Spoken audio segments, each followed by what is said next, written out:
Sirens in the night in the Turkish town of Kilis head in the direction of another attack. The border town is being bombarded by rockets from Syria's Afrin region, home to the PKK-linked YPG terror group. One pierced through the dome of the 17th century Charlik Mosque in the heart of Kilis. The insides of this historic place of worship is now in ruins. This is not the first time a public place in Kilis has been attacked. A few years ago, we had rockets coming in from Daesh or ISIS positions in Jarablus that killed children, school children. Schools were attacked in rocket attacks, and now mosques are being attacked. But this time, the only difference is that instead of Daesh firing these rockets are coming from YPG-held positions in Afrin. Between 2014 and 2016, Daesh fired dozens of rockets that killed several people in Kilis. A young girl and a teacher died when a rocket landed in this school's playground 2 years ago. The Turkish military intervened against the terror group as part of Operation Euphrates Shield to clear Daesh from its border with Syria. But the fight did not end.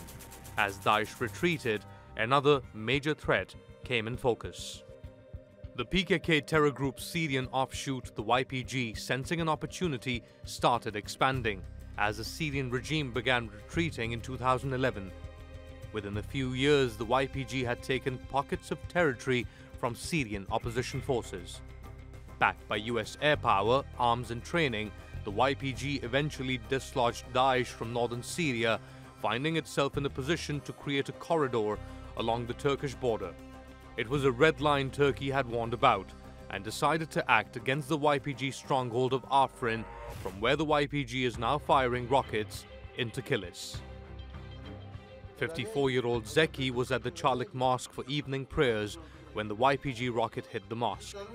He escaped the attack with an injury to his leg. Days later, he showed us a small piece of shrapnel, a reminder that anyone is a target.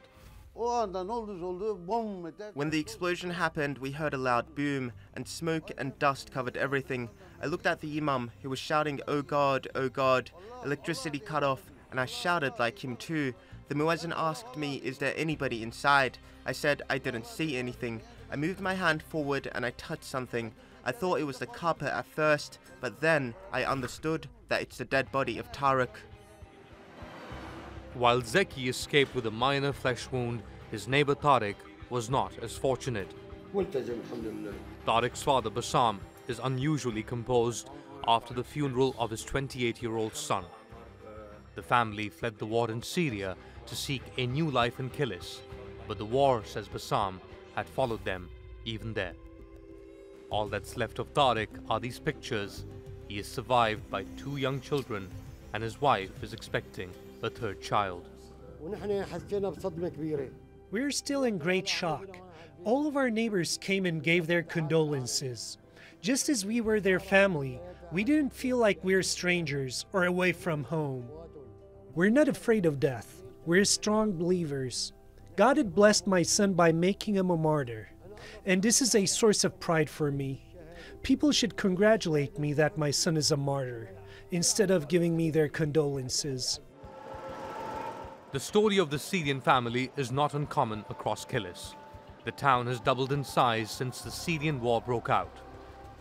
Its population is now equally divided between Arabic-speaking Syrians who fled the war and its original Turkish-speaking residents. And everyone wants the government to do its part to protect the people.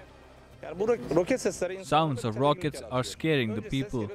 We were here when the rocket fell on the mosque. Turkey's army chief Hulusi Akar visited Charlik Mosque days after the rocket attack. There, I asked him if Kilis was safe. Everything is under the control. As General Akar left the mosque, another rocket fell 200 meters away. This time, there were no injuries, but there is a growing sense of fear. Pressure to stop these attacks is mounting on the state.